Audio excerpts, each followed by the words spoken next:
Hello guys, ako po si Leo at nanonood kayo ng News Unfiltered. Okay, salamat po sa mga manonood ng video natin. Paki-hit po ng like and subscribe para suportahan po ang ating YouTube channel. Now, pag-usapan natin tong si Sara Duterte ay nasa The Hague ngayon. So kung nakikita niyo po sa likuran niya, yan po ang kumbaga yung kung saan nakalagay itong si Rodrigo Duterte. Well, pwede nating tawagin niya na prison, okay, or detention center ng The Hague. Now, dito, tinanong po ng ilang mga suporta ni Sara Duterte kung nanood ba siya ng SONA. Kaya kasi nga nung yung SONA ay nangyari po noong July 27, 2026. At itong si Sara Duterte ay nasa ibang bansa. Mind you, si Sara Duterte po, kung hindi niyo po alam, ilang beses po pumupunta pabalik-balik from Philippines to The Hague. So imagine niyo, pera, halos nandun siya, naglalakwat siya para lang puntahan yung kanyang ama. Wala naman problema dun, 'di ba? Kaso nga lang, yung kanyang obligasyon bilang Vice President dito sa Pilipinas. At 'wag na nating isipin na porket meron siyang opisina, yung mga tauhan niyang gumagawa. Kailangan po ang isang leader na harap-harapan nakikipag, ah, kumbaga nakikipagtrabaho kasama ng mga tauhan niya. Hindi yung naglalakwatsa siya at nandun sa ibang bansa, okey? Yan po ang leader, hindi po yung naglalakwatsa. Now, panoorin natin kasi sinabi niya, "It's a waste of time of the Filipino people." Siguro sa kalaban ng mga Marcos, yes. But let's, listen. Hindi ako nanood ng SONA like last year and wala akong planong basahin ang nilalaman ng SONA o kahit man lang summary dahil I truly believe it is a waste of time of the Filipino people. VP. Okay. So, narinig niyo po yung last part na merong nagtatanong na isang lalaki.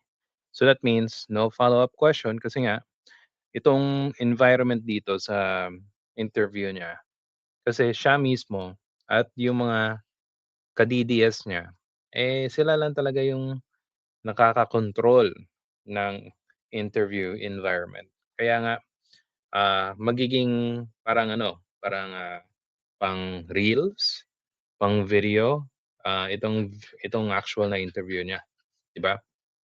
At sasabihin niya ah, na walang kuwenta daw, waste of time ng mga Pilipino, siya mismo ayaw niyang basahin man lang o panoorin yung SONA ni Bongbong Marcos, 'di ba? As a Vice President, kahit nga si Leni Robredo, natatandaan ko po si former Vice President Leni Robredo na ngayon Naga City Mayor. Kahit na kalaban niya yung pangulo na si Digong Duterte, uma-attend pa rin siya kahit, binabalahura na siya ng mga DDS, kahit si Duterte, binantaan pa siya. So, doon kitang-kita mo na professional po. Hindi kagaya ni Sara Duterte, eh, nagkalaban nga sila, 'di ba? Nabiyak na yung UNI team. Dumalo siya ng 2 beses, pero yung, I think 3 o 2, pero yung dalawa hindi na siya umattend kasi nga biyak na yung UNI team, eh. So, doon nagkalamat at that means wala siyang respeto sa posisyon ni Bongbong Marcos. So, kung titignan mo, so kung nasa SONA si Marcos at sinasabi niya yung mga nagawa at mga plano niyang gawin versus siya na nandito sa dahig. So, anong difference? That means si Sara hindi nagtatrabaho, nasa ibang bansa, yung isa nagtatrabaho at pinapakita po yung mga nagawa at yung gagawin pa. So, clearly kitang-kita niyo po kung sino yung may ginagawa at walang ginagawa. Kaya nga nagtataka ako, eh. Sa mga na-survey po ng mga survey firms, mataas yung performance rate ni Sara Duterte. Ang question, talaga bang meron siyang performance na ginagawa? Yan, magandang tanong yan, 'di ba? Kasi hindi mo talaga makikita, yung performance siya nakikita mo alam niyo po kung ano, yung nagpipinta siya ng classroom, nagtatanim ng puno,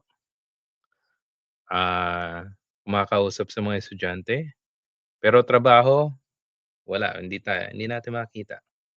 So, 'yan ang dapat tanungin ng mga supporters ni Sara Duterte. Now, I want to share another, uh, video galing din, ah, hinanap natin yung actual whole interview nito kaso hindi natin makita, guys. That means, yun na nga, kontrolado nila, puwede nilang i-share yung puwedeng-puwede, pero yung hindi kaaya-aya para sa kanila, hindi nila ise-share, 'di ba? So, you can't find the whole, interview dito. Now, sa video na po ito, dito po sa video na ito, meron siyang sinabi na 68 lang pa lang, mukha ng bangkay. Tapos pinagtatawanan pa ng mga kasamahan niya dito sa video nito. So, 'pag ganito ba yung sinabi ng isang leader na magiging pangulo, tapos pinagtatawanan pa, anong anong respeto dito sa ginawa nila? So, panoorin natin, guys. Kasi hindi dapat din pinagtatawanan yung salitang bangkay. Ma'am, wala akong pinapatamaan. Kasi meron tayong kilala na 68 pa lang pero mukha ng bangkay. Hmm. Kailan meron ka naman, kailan nun? So, wala naman nagbago sa akin. Wala nung 2023 in fact before 20. Okay. Sino po sa tingin niyo yung sinasabi niyang 68 pa lang, mukha ng bangkay? Bigyan ko po kayo ng clue. Kalaban niya. 'Yan, kalaban niya. Tapos hanapin niyo yung pangalan at hanapin niyo yung kung, ilan na yung edad niya. Diyan niyo makikita kung sinong pinapatamaan ni Sara Duterte. At, sa ganitong statement bilang isang Vice President, nagtatawanan pa sila, pero walang respeto sa salitang bangkay. Bakit? Eh, kung sinabihan mo ang isang taong bangkay, wala kang respeto, 'di ba? At, ito bang magiging halimbawa ng mga kabataan ngayon na bastos yung bibig, nagmumura, tapos gustong maging presidente, 'di ba? Kung 'yan ang magiging presidente, dapat mahiya tayo. Mahiya sana yung boboto ng ganitong klaseng tao na magiging presidente. Now, let's talk about yung, kaniyang sinabi about, corruption, okay dito sa ABS-CBN. So ayon dito, dinismiss niya yung anti-corruption drive ni Bongbong Marcos. So, let's see, okay, and, find out at kung meron ba siyang ginagawa to fight corruption. Control scandal eh. At saka yung sinabi niya na mahiya naman kayo, it was a PR stunt na sinali nila yung linya na yon sa speech niya na nag-backfire. Dahil ang katotohanan Paano naman kasi nag-backfire? talaga ghost projects yung flood control kung hindi man substandard unfinished or substandard projects. No? So, Kita niyo yung sa pagsasabi niya, o the way she speaks, yan ang tunay na Sara Duterte. Hindi eloquent, hindi magandang pakinggan. Sinasabi niya na lang yan ngayon na parang ako yung nagsabi ng mahiya naman kayo para mailayo niya yung sarili niya doon sa flood control scandal. Unfortunately, hindi niya pwedeng gawin na ilayo niya yung sarili niya doon sa korupsyon, sa flood Dahil? control scandal. Kasi siya yung pumirma ng budget. Yan yung Siya yung pumirma. Ang problema do'n, yung mga, yung nag-draft ng budget ay hindi naman yung presidente, 'di ba? At merong mga,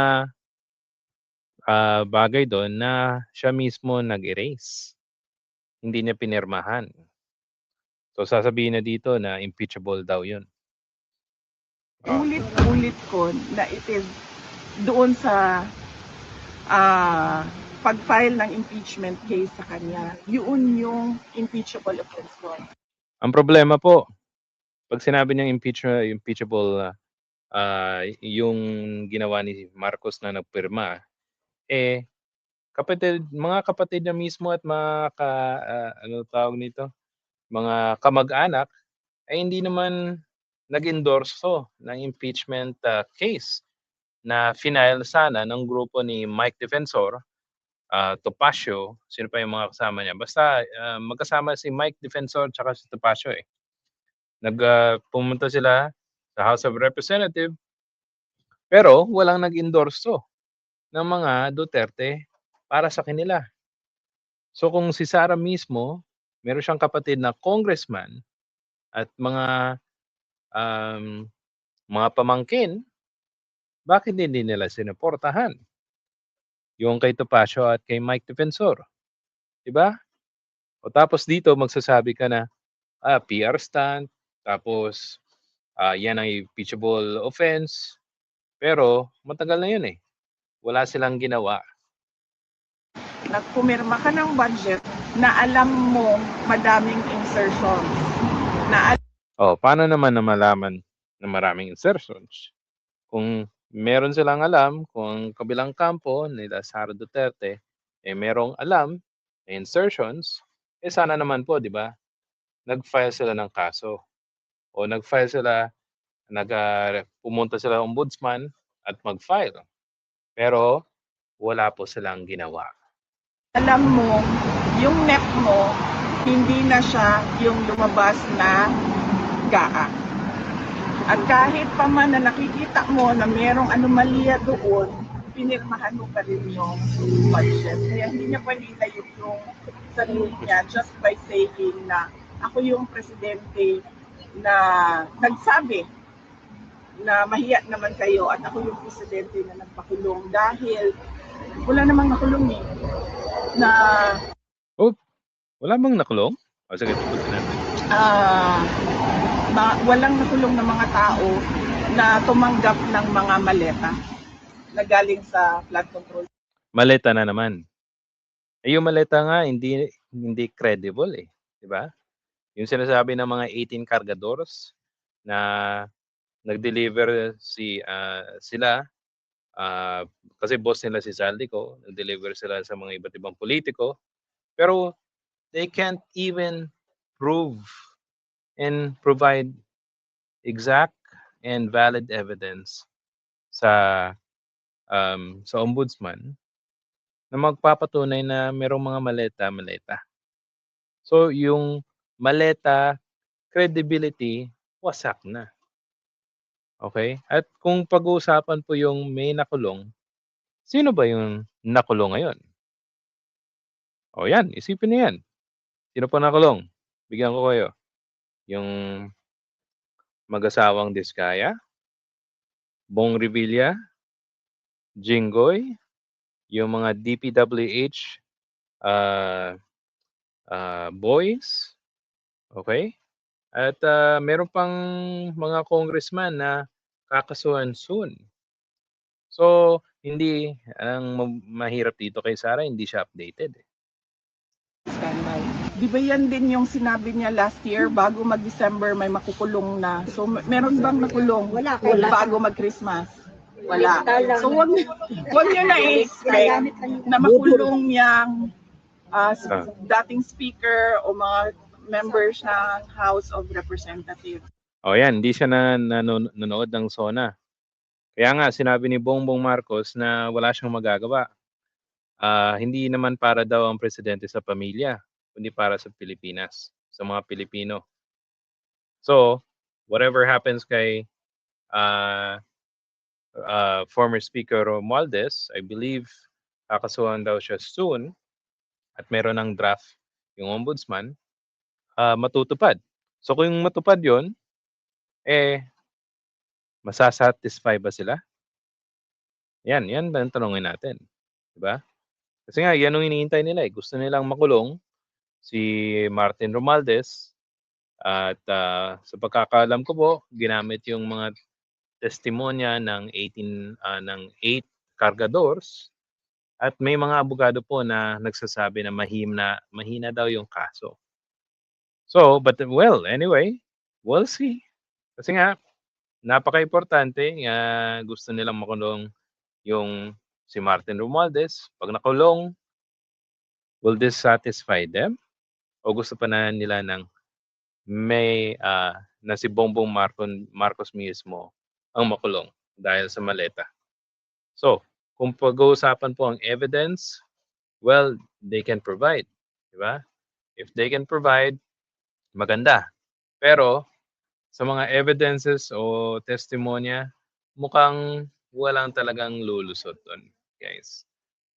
Let's go to another one. Ito ang gusto kong i-remind sa mga manonood po ng video na ito. Dito, talagang merong kasunduan yung dalawa. At mukhang hanggang ngayon, nasa utak pa rin ni Sara Duterte yung gusto niyang hiling na hindi ibinigay sa kanya. At ipapakita ko sa inyo guys na kung gaano ka balahura at kapal ng mukha itong si Sara Duterte in terms sa hinihiling niya. Pakinggan natin. Sa akin na lang. Dalawa lang ang hiningi ko eh. Nung umayag ako na tumakbo, katandem niya bilang kanyang vice president. Yung isa doon, buwan pa lang hindi na niya sinunod. Wala pang 1 year. Isa lang yon. Related lang yon sa pakiusap ko sa kanya sa kailangan kong gawin gabi-gabi para sa aking mga anak kasi bata ay yung mga... Anong gagawin mo sa mga bata mo? Papatulugin? Anak ko. Wala siyang, hindi niya tinupad. Yun. Isa yan sabi niya, hindi daw tinupad yung gusto niya na gabi-gabi dapat nandun siya sa mga anak niya. That's one. Let's see yung ikalawa. Sige, sabihin na natin, personal yan eh. Pwede naman hindi to pa rin yan. Okay, fine. Doon tayo sa 20 ang bigas. Tinupad ba hindi? Okay. May makukulong before Christmas. Tinupad ba hindi? Wala. So bakit pa kayo naniniwala? So dito, mapatapos naman. So hindi niya sinabi yung ikalawa. Kasi nga sabi niya dalawa, di ba? So, let's talk about yung una. Sinabi niya, hindi tinupad na kailangan niya gabi-gabi nandun siya sa mga anak niya. So, here we go. Gusto ko ipakita sa inyo kasi few years ago, si Sara Duterte namataan na gumagamit ng presidential chopper. You heard it right. Presidential chopper po. At itong panahon na ito, ano pa sila, happy pa. So pakinggan natin yung actual na balita related doon sa sinabi niyang gabi-gabi dapat nasa anak siya. Chopper to fly her home daily to her children. Yan Kitang-kita niyo, chopper. Si Sara Duterte, the seal, okay, of the president, the office of the president. So ayon dito, balik natin For letting her use a presidential chopper to fly her home daily. Nagpasalamat siya na pinayagan siya ni Bongbong Marcos na ilipad siya mismo from Manila to Davao City para lang puntahan niya yung mga anak niya. Ayan, no? May found in a country during the day, but I am home in the time to tuck my children to bed. Wow, very special si Sara Duterte po. Nung sila ay happy-happy pa. That means, pinagamit ni Bongbong Marcos from Manila to Davao City. Imagine yung gastos. I believe they said ang gastos daw more than 2 million pesos. Gasolina, crew, etc. etc.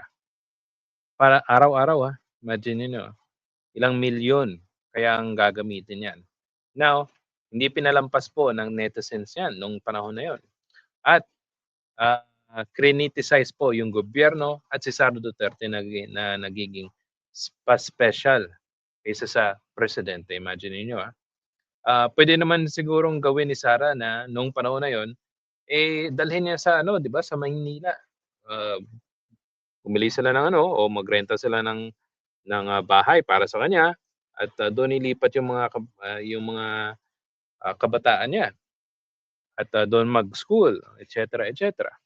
Pero dito, talagang ginawa pa siyang special person. Patindi pa kasi araw-araw mismo nasa pabalik-balik.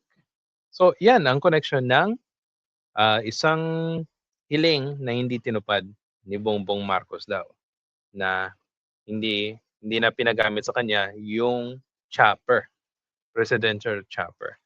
Ang pagkakaalam po, ko po, yung ikalawa na hiling niya ay kunin ang Department of National Defense. Bakit?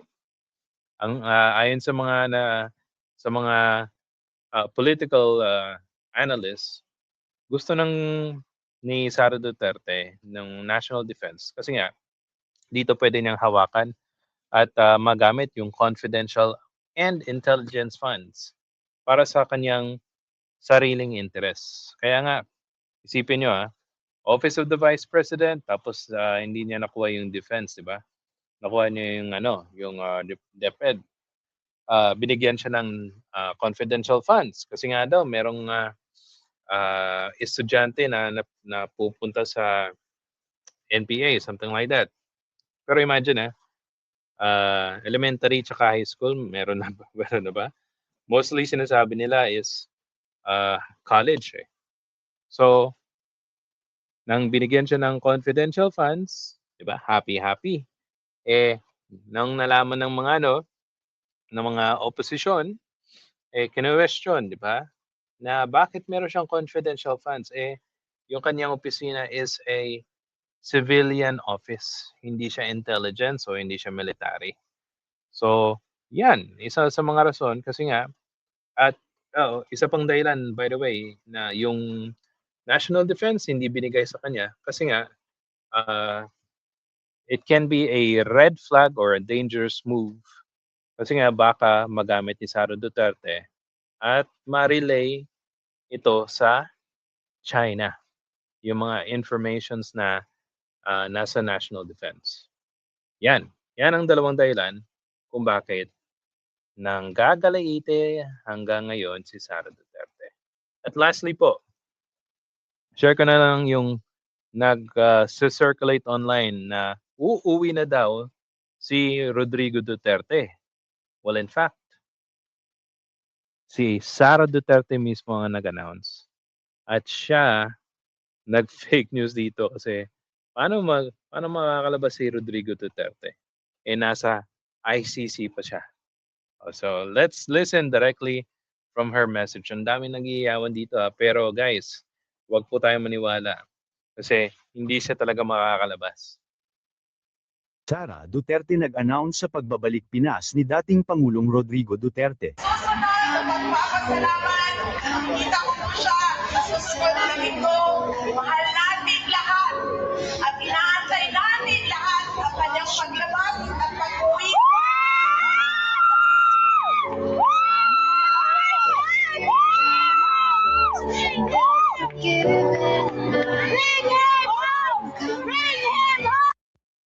Oh, di ba? Klarong-klaro, no? Ito pa. Punta tayo dito. Uwi na daw, Ang si Digong. susunod na pagpapasalamat, makikita ko po siya siya sa susunod na linggo. Mahal nating lahat at inaantay natin lahat ang kanyang paglabas at pag-uwi sa Pilipinas.